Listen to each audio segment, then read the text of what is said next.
Ian Brady, Britain's notorious child killer, sadist, psychopath, and longest-serving prisoner.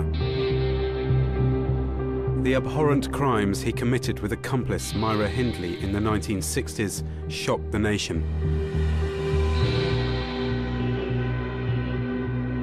This is a story of his attempts to manipulate and control throughout nearly half a century of incarceration and psychiatric confinement. Told by those who know and work with him, many of them talking for the first time. You're one of the very few people he trusts. Possibly. People try and get into his head. You won't get into his head. You feel yourself in the presence of a human being who isn't really quite human. One by one, their bodies were found, all except Keith Bennett. Now 74 and brought close to death by a recent illness, Brady sent a letter which suggested he was about to reveal the secret he has held since the murders. A simple prayer from Keith Bennett's mother. Please find my son's body. The burial site of Keith Bennett. I received a letter. Within the sealed envelope is a letter to Winnie Johnson. That is the means to her possibly being able to rest. Is this a genuine gesture to help a grieving family, knowing that Winnie Johnson was nearing the end of her life, or one more cruel game to assert power and satisfy his sadistic nature? You see, he's still got that bit of power. That bit of power to keep taunting the families and taunting Winnie Johnson.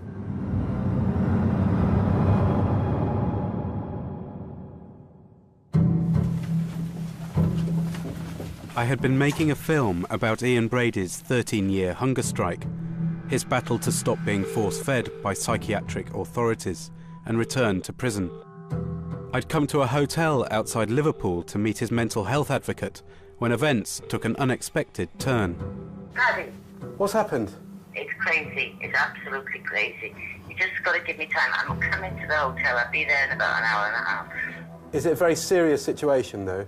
Extremely serious, as far as all executors are being called, power of attorneys are being called. But I'm not going to talk to you anymore on the phone, Paddy. I'm really not. We'll see you in about an hour and a half, OK? All right, Paddy. All right, bye. Good afternoon. Moore's murderer Ian Brady has been taken to hospital after reportedly suffering a seizure. The 74-year-old child serial killer was due to... Ian Brady had collapsed in his high-secure psychiatric ward and been rushed to hospital. Conditions, save for that his legal team have told me in the last 10 minutes that he is very, very unwell. I had a phone call at approximately 3 o'clock to say that he was foaming around the mouth, he couldn't swallow, and that he was jerking in the chair. They brought in a defibrillator and they started defibrillating. They then took him to a veracity hospital. As his advocate, Jackie's a key figure in Brady's life, expressing his wishes and instructions. In the 15 years she's worked with him, she's become familiar with the scale of activity that accompanies his every move. Do you feel there's a disproportionate amount of resources going into Ian Brady's case where other people are lacking? Well, there's a humongous amount of security to transport a 74-year-old man from A to B. Obviously, he has to go in an ambulance, but does he need armed response? And does he need helicopters? When there's other people that leave prison, leave hospital with nothing at all. News has spread of Brady's condition, and Jackie soon becomes the focus of constant media interest. Hello? Well, nobody knows what the matter is at the moment. Are you the lady I spoke to from Sky before? I wouldn't be able to do an interview today. I'm absolutely up to my eyes. Oh, for God's sake. Hello?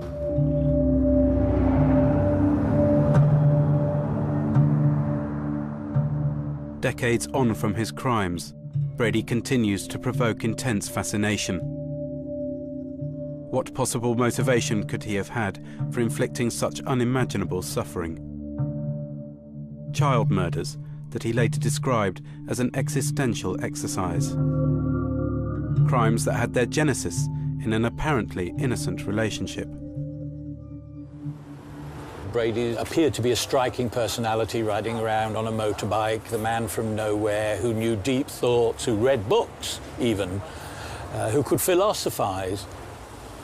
He decided that he would prove to her that he could do something that was superhuman, take a life, because there is nothing more absolute in terms of exercising power over other people than taking their lives. He wasn't out to demonstrate he was physically powerful, but mentally powerful. And to cold-bloodedly pick up a child, abduct that child, kill that child sadistically, and then anonymously bury it in a place like the moors, demonstrated a powerful mind that would make an impression on the girl that apparently was infatuated with him.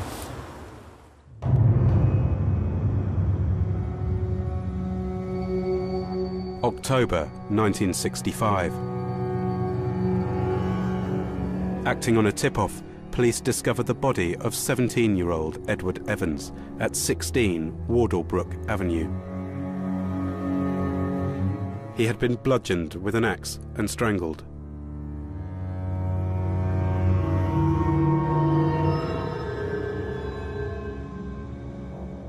A few days later, they recovered the bodies of 2 children from Saddleworth Moor.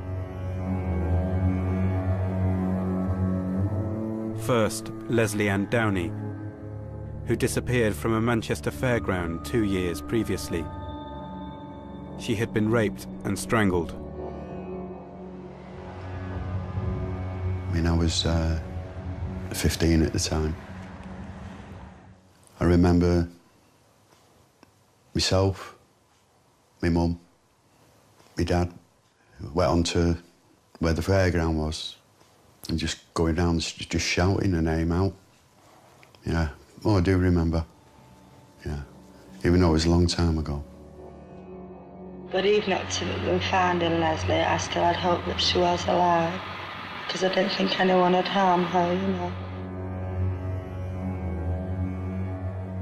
Days later, the body of 12-year-old John Kilbride was found. He too had been sexually assaulted and strangled. I just couldn't see him going away with anyone. He wasn't the kind of boy who would leave home for any reason. On the 6th of May, 1966, just 6 months after the abolition of the death penalty, Ian Brady and Myra Hindley were each sentenced to life imprisonment.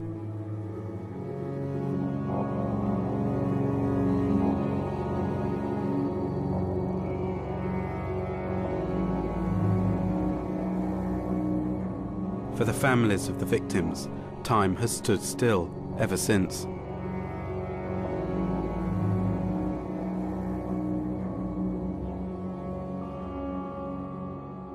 There's no words to express what the feeling is. You couldn't understand what the feeling is. You know, the anger what's there, and plus the passion for your brother, you know, and for the other little ones, what happened. And you just can't understand it. You can't get your head round why. This picture here, when was that taken? That was taken, it's got to be 2 or 3 weeks, 4 weeks, just after John has gone missing. That. And then this chair here was where John sat. Always stayed like that until the day where they found John. Because we always thought he was coming back. How long was it after he went missing that he was found? 2 years. 2 years after. Which is a long, long time when you're remembering your brother and you don't know where the hell he is. You know, a long, long time.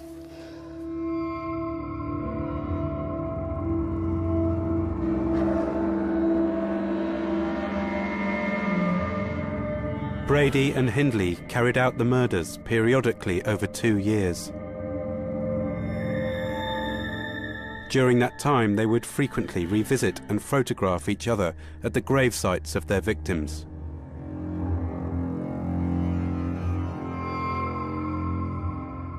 Following Brady's arrest, police discovered these macabre trophies and other mementos.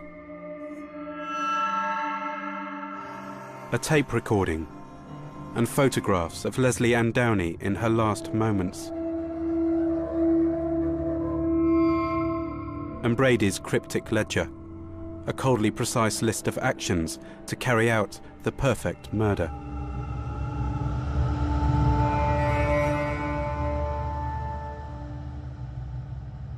Like Leslie was found on the moors at the back where we lived. When they actually found her, I just remember going to in our house, and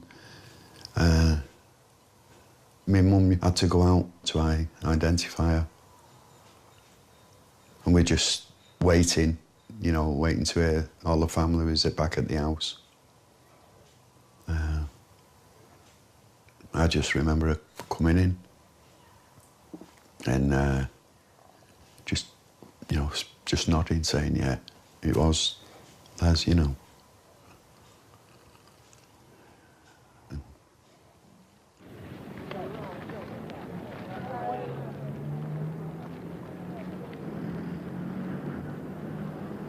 I can't imagine what my mum had gone through, you know, with what she had to see, what she had to wear.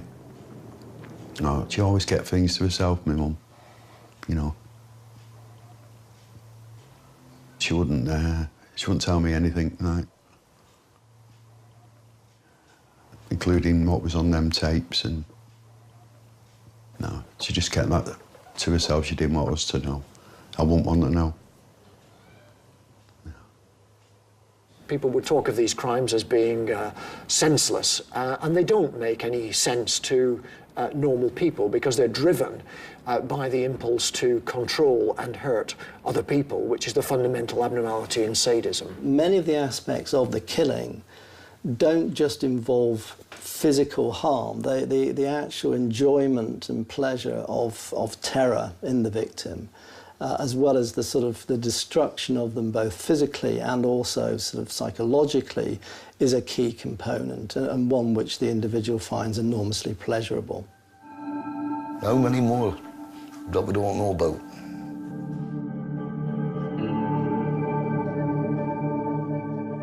How many more has he got up his sleeve that he's not said anything about? Nobody knows, did he? The consequences of Brady's crimes would not end with his imprisonment. Nearly 50 years on, he still attempts to exert power and control over the families of his victims. He'll never die until he's dead. When he heard about this seizure that he had, I thought that might be it. Maybe then we can get on with our lives properly then. But they're ruining the wreck now as it is.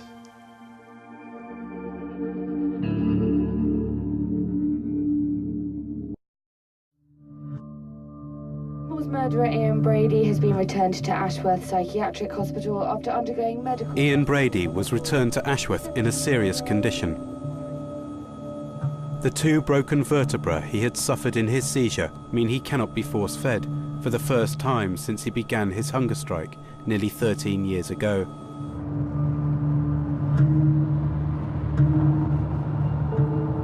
Jackie Powell is on her way to see him. Besides his solicitor, she is the only person who has permission to visit him. How does he keep up the determination to refuse food? He has a very strong will. He has extremely strong will. He doesn't speak to his care team, his clinicians, psychologists, social workers. He said he feels as if he's dead, as settled in a grave.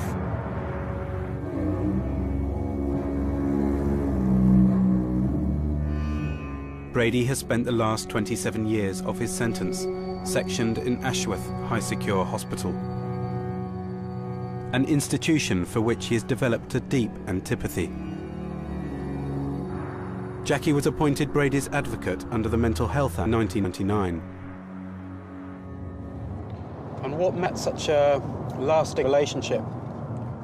I suppose because, unlike most people, I'm not interested in what happened 50 years ago. And I've never listened to him about his index offences. It's up to him whether he discusses them. I never question him over them. And you feel his rights are important? Well, I feel everybody's rights are important, yes.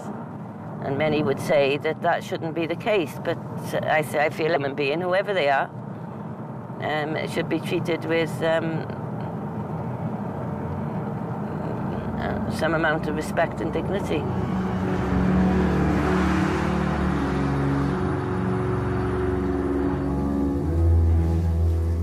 With her long-standing proximity to Brady, Jackie was uniquely placed to offer an insight into his sympathy, now directed towards the institution he loathes. Ashworth operates on what I've termed the crematorium principle. Extensive landscaped grounds, decorative trees and shrubs, designed exclusively to impress visitors and divert their attention from the smoky installations and the absence of human life. In short, Ashworth is merely an open grave for patients, or more accurately, a concrete tomb. So that's how he was feeling then. How would you characterise his relationship with Ashworth? He has no relationship with Ashworth. Any relationship has completely broken down in 1999. Ian Brady stopped eating at the end of last month because he was angry that he'd been transferred to a new ward from a part of the hospital he'd been in for 4 years. At the end of 1999, Brady began the hunger strike that has lasted to this day. Mr. Justice Kay told Ian Brady that if he continues the hunger strike, the high-security mental hospital where he's held has the right to continue to force-feed him. Brady has not eaten for nearly 13 years. To keep him alive, he has been force-fed a high-calorific liquid through a nasal gastric tube.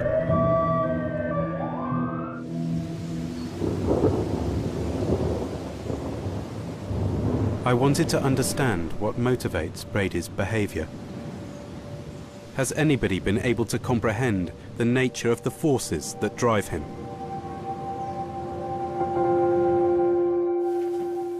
I went to meet the man who has represented him longer than any other. The eminent civil rights lawyer, Benedict Bernberg. What was he like to work with? Very difficult.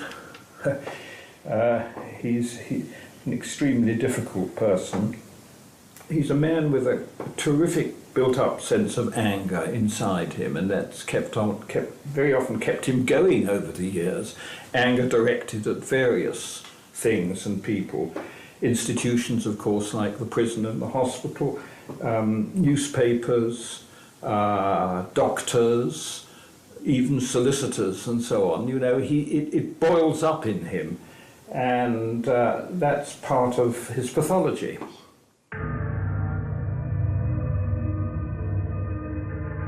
According to the logic of that pathology, by committing the murders, Brady proved to himself that he was above morality.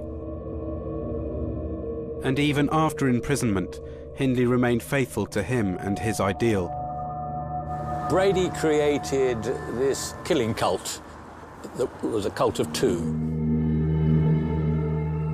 He had sunk everything into proving what a powerful personality he was.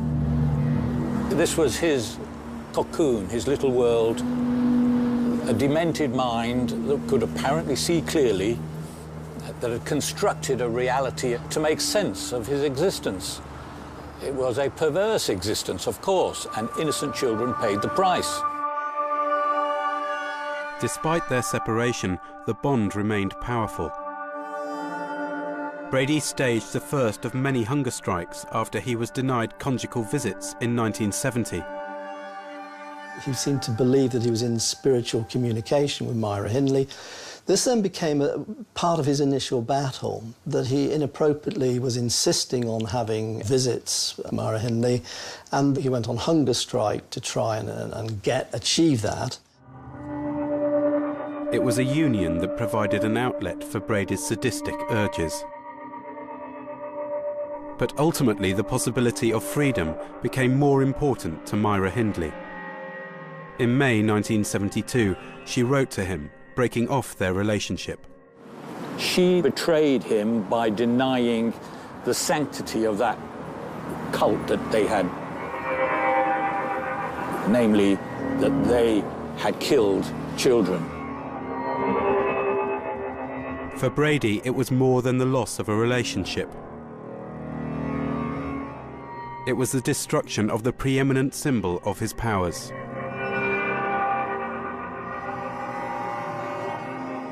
The nature of the hunger strikes and his demands seem to become more bizarre, and also the nature of his preoccupation with starvation and food became increasingly bizarre. Things like putting very large amounts of salt on his food so he vomited. So his mental state deteriorated very severely, and he appeared to be starving himself to death, not any longer in a protest, but on the basis of very bizarre beliefs. I think that the battle, what we're talking about, this battle with authority, it's not a battle with authority, it's a battle in his mind with himself.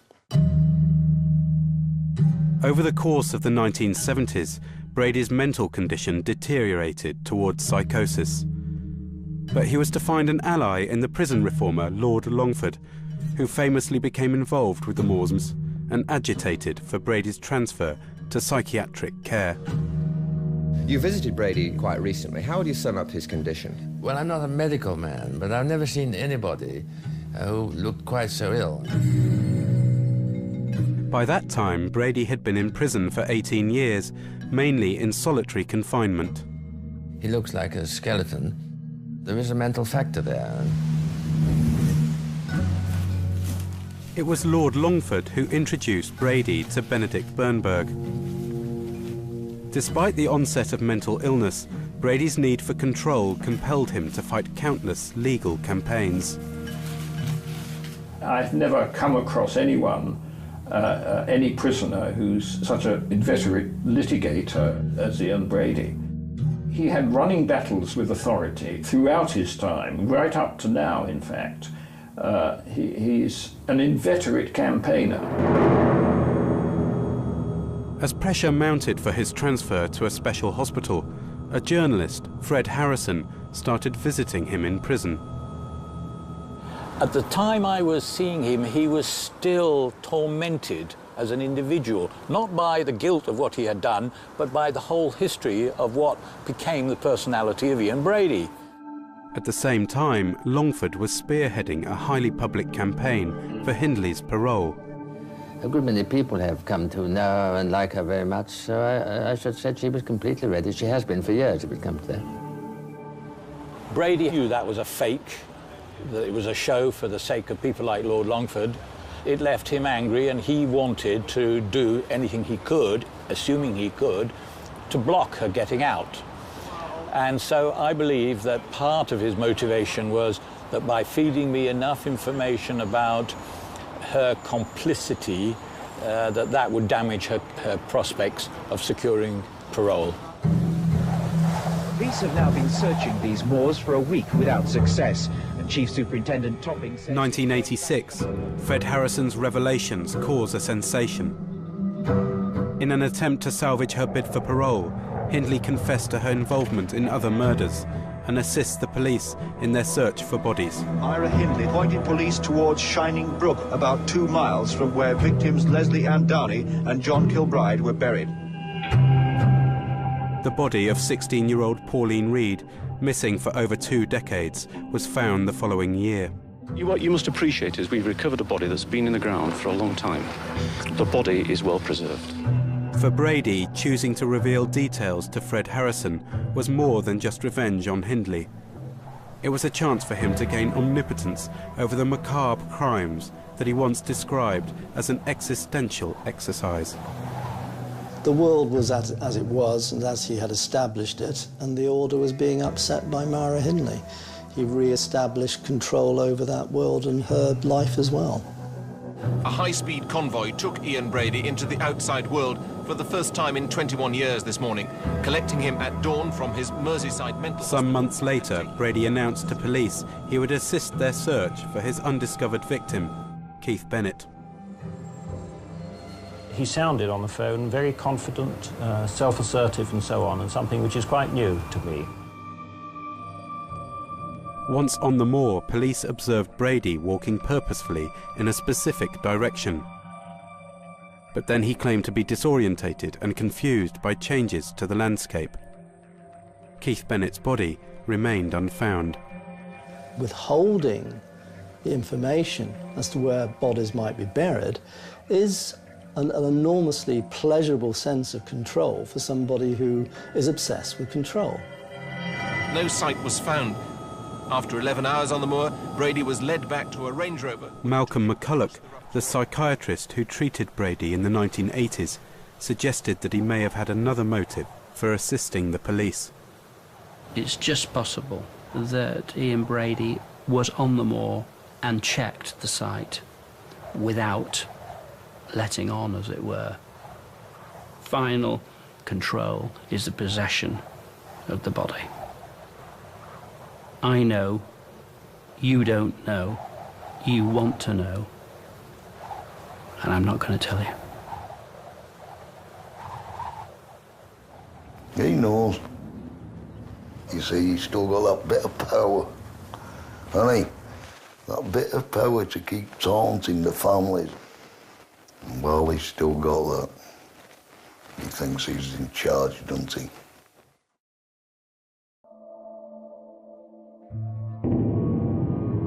July 2012. Ian Brady's condition is worsening. Recently, Jackie Powell's role has developed.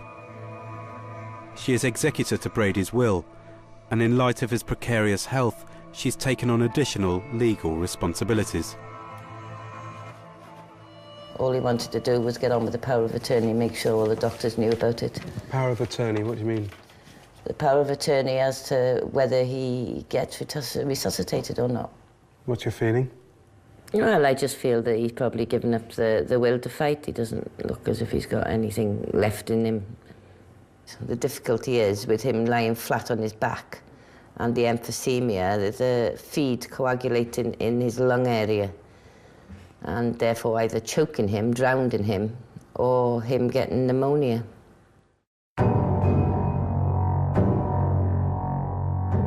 It appears that Brady will end his days within the walls of the institution he loathes. Brady was first moved to Ashworth Hospital in 1985 after developing acute psychotic symptoms, hearing voices and exhibiting delusional behaviour. I took the view then that anyone who commits crimes of this order really needs psychiatric treatment, because no rational person would commit the crimes that Brady committed. In the clinical setting of Ashworth, Brady's more extreme psychotic symptoms abated with a regime of medication. But fundamentally, Brady's psychopathy was untreatable. The interview was, in fact, about a battle of control. It was more like listening to a monologue than engaging in a conversation. This was somebody who would manipulate me to his own ends if he could. After several meetings with him, I was quite glad not to have any further involvement in the case, really.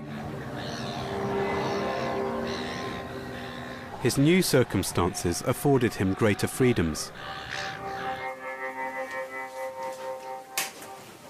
He was able to correspond with the outside world, allowing him to seek an audience less likely to challenge him.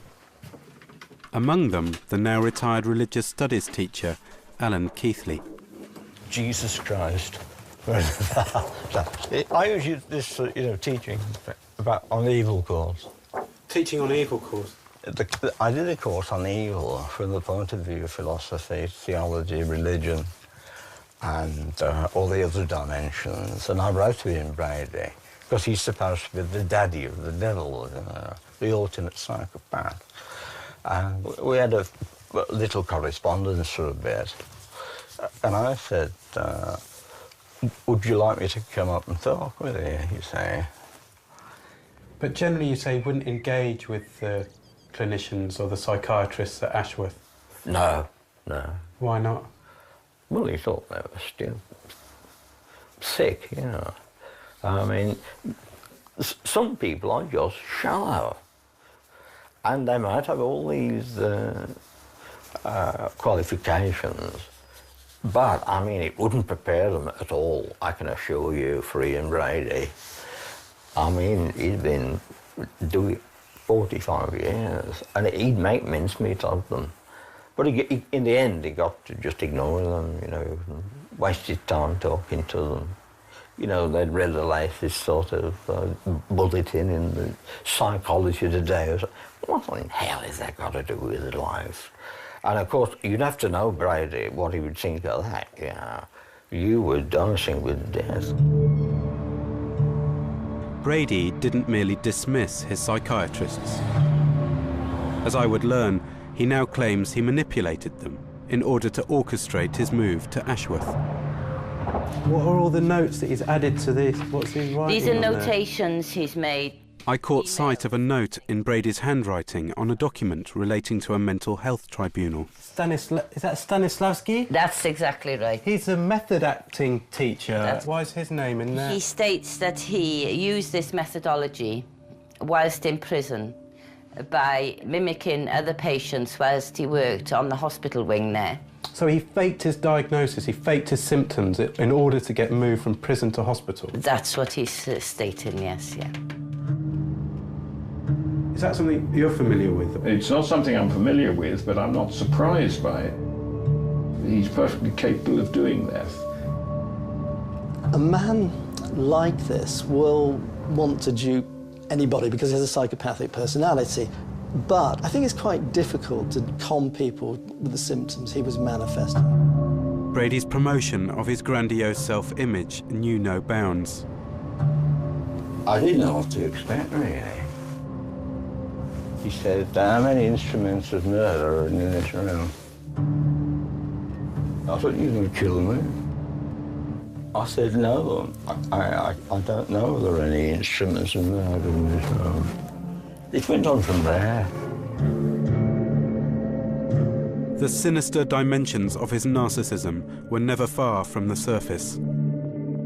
He said another very interesting thing during his interview was that he maintained that some of the victims, or two of the victims, the cause of death had not been established.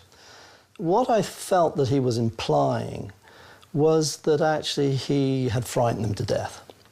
That actually his ability to be so powerful psychologically meant that the pathologist had been unable to determine the exact cause of death of the child.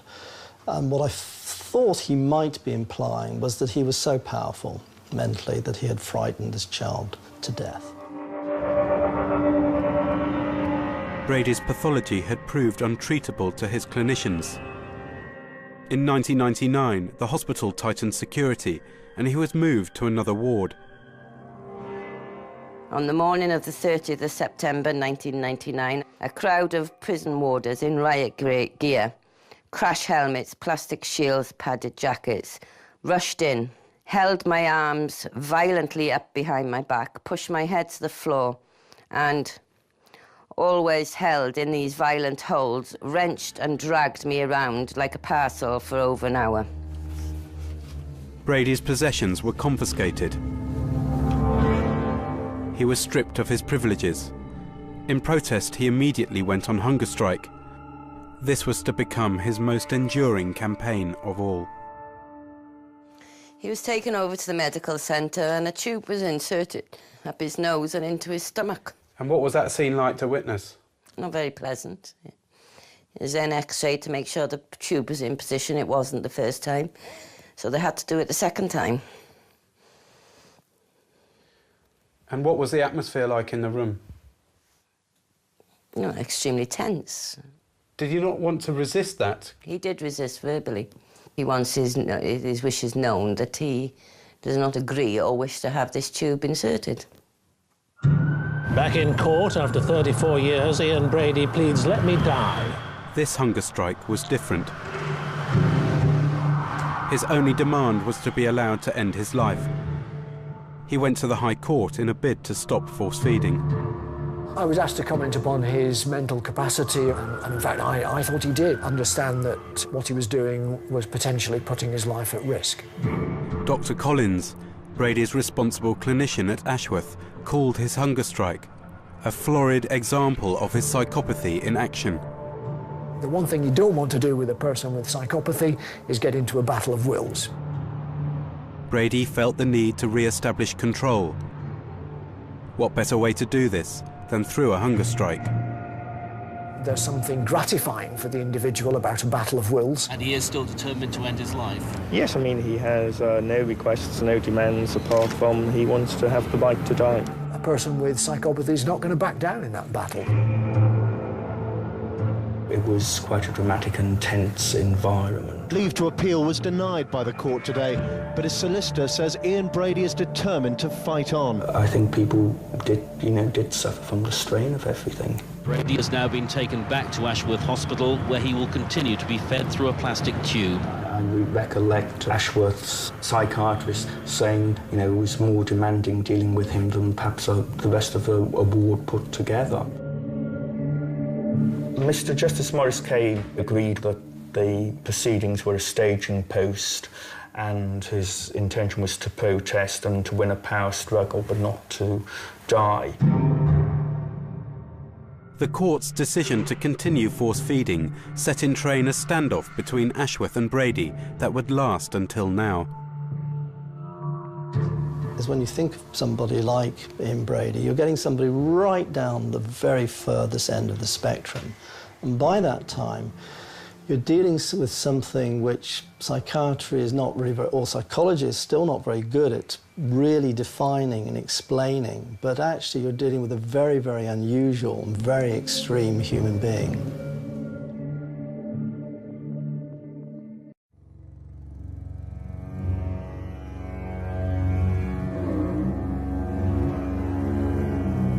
Almost half a century has passed since the horrific murders committed by Ian Brady and Myra Hindley were uncovered on Saddleworth Moor.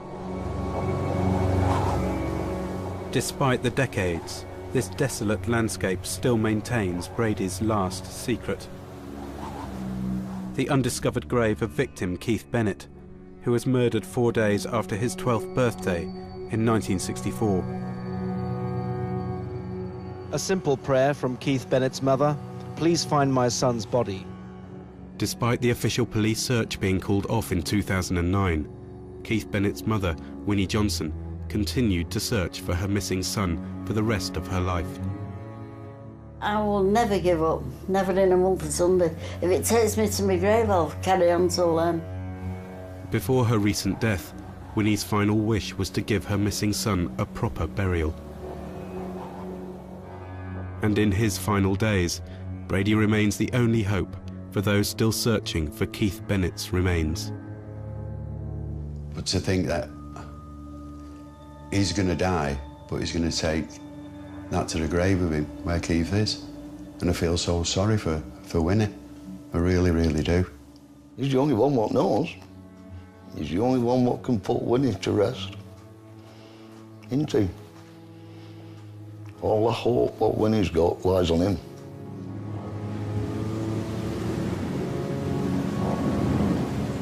A month before Winnie Johnson's death, Jackie Powell told me about some instructions she had unexpectedly received from Ian Brady.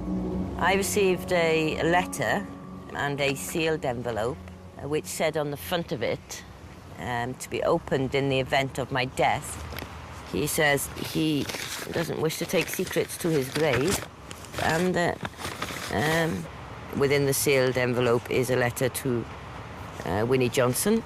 Within that is the means to her possibly being able to rest. And that's paraphrase, that's not verbatim. What does he mean by that? Well, clearly there's something within the letter that may be able to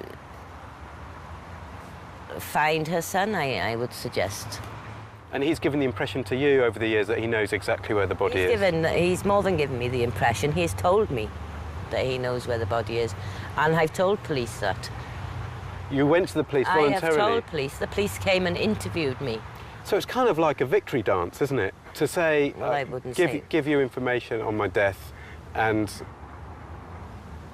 it's saying that I have possession of the body right up until my death. I don't like that at all. No? No, I don't like the way you're putting that at all. I don't like Isn't that what it is, though? Isn't that what you're saying? I don't like that at all. Why not? I don't like the way you put that, victory dance. I don't like those words, Paddy. But it is a power game, isn't it? Well, anybody with any psychopathology, obviously, their aspect of their personality is that of power and control. And so, of course, it's a power, of course it's a control mechanism. If you look at the person for who the person is, then it would quite clearly, anybody with a psychopathology would have these traits about them. But if you've got this information, you have to pass it on. No, further. Stop here. Why? Stop here, Ed. Stop here. Stop here. Why? I'm just trying to understand the situation you're in and what the dilemma that you face and what you need to do about it. What have you done in the past? When you've been given knowledge of something... I don't know what's in the envelope. It's sealed. Yeah. So what do you think might be in that letter, then? Well, to be perfectly honest with you, there might be nothing in the letter. Many games have been played before. That is the mind of a psychopath. And so until I'm actually sure what's in the letter and that there is something in the letter, then morally I'm in a dilemma, yes. But until I'm actually sure that there is something in the letter, then I can't really act. You're not tempted just to open it? Professionally, that wouldn't be, and that possibly is why I've got a letter, to see if I would open it. So, what are you going to do about it? I mean, what do you do about it? Well, I don't know what I'm going to do, Paddy.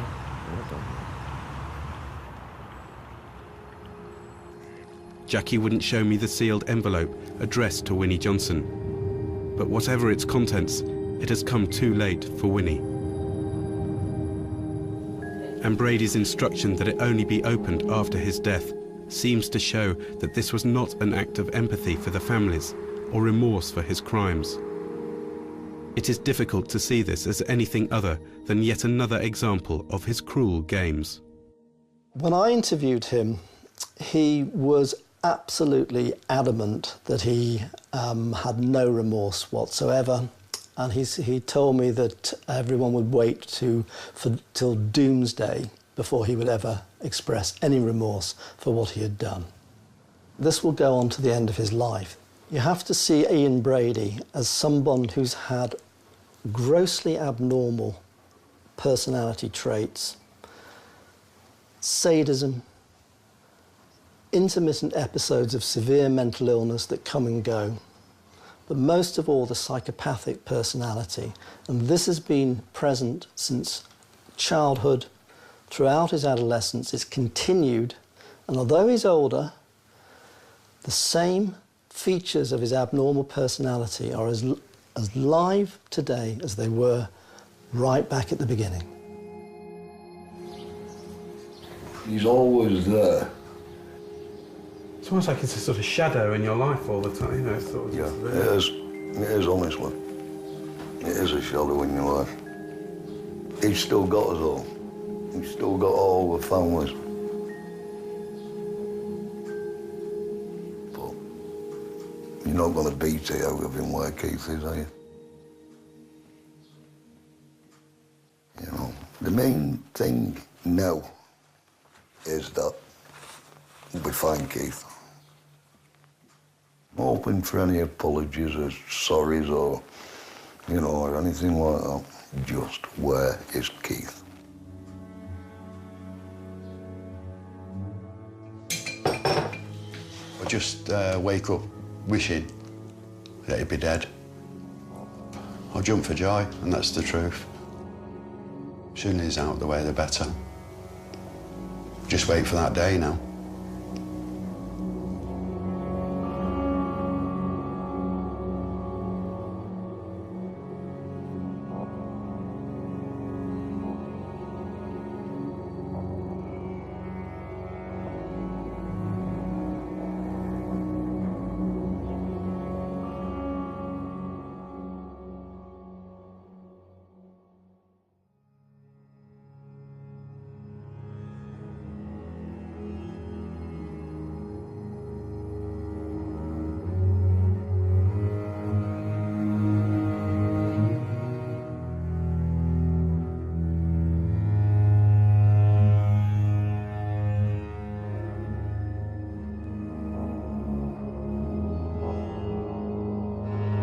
Support information can be found online. Go to channel4.com and search for Ian Brady. And another chance to see the poignant story of the late Winnie Johnson's search for her son Keith Bennett. Dear Mr. Brady starts in just a minute over on More 4.